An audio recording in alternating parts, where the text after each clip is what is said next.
Mr. Chair, Commissioners, thank you for letting me be here today. I don't know where to begin. I was not prepared to go in depth. I was waiting for our Friday meeting for the Medical Examiners Commission in Sandestin.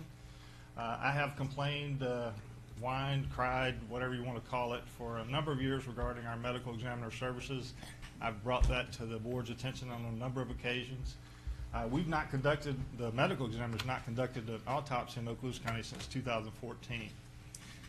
Some of you who have been in law enforcement for a while realize that Dr. Kilman was an associate medical examiner who worked here in Okaloosa County when our population was greatly reduced from the size it is today. We also had associate medical examiner Dr. Birkland, who worked as associate medical examiner when our population was less than it is today. We have more population. We are the second largest tourist destination in the state of Florida, so that population is also at a record number. And I'm sure Dr. Minyard and the medical examiner's office can tell you and will tell you today that they have a significantly higher number of bodies to conduct autopsies on and or take jurisdiction over. Having said that, I'm not here to question Dr. Minyard's medical abilities or intellect or anything, and it's certainly not personal as the Santa Rosa County Commission would indicate.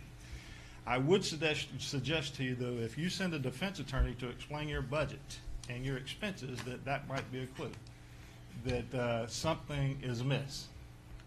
And I say that because if, as the clerk comptroller has informed us, this board is paying this circuit is paying $824,000 to the medical examiner in personal fees as a salary, that she would be likely the highest paid public employee or public official in the state of Florida, if not the country.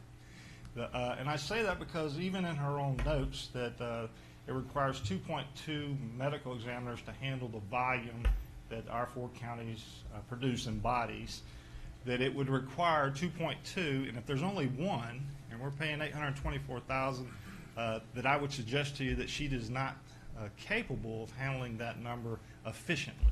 And there is my gripe. We don't have a presence that we used to have in Okaloosa County and Walton County, which increases the time and stress on our investigators and our cases. And some, again, I'm not prepared to talk in details until our Friday meeting, but I'll give you some examples. We had an in-custody death in our jail back in November. We still don't have an autopsy report and we still don't have a cause of death. We did not have a response by the medical examiner's office to that call. We've got a dead female on the beach. We don't know why. Medical examiner didn't respond.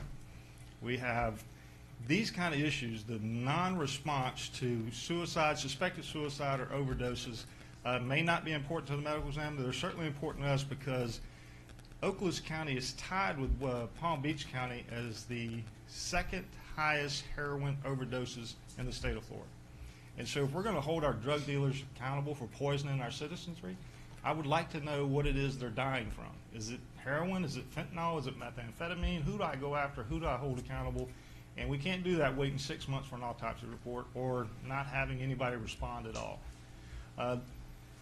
I've heard that I'm mad over the facility closing. I don't care what we're paying the medical examiner. I think you could open the Taj Mahal, pay a great salary, release out a 10,000, 12,000 square foot building.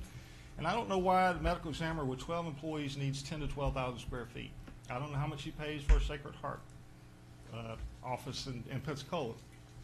But I literally have 80 investigators and personnel in a 10,000 square foot that you built 4 or 5 years ago.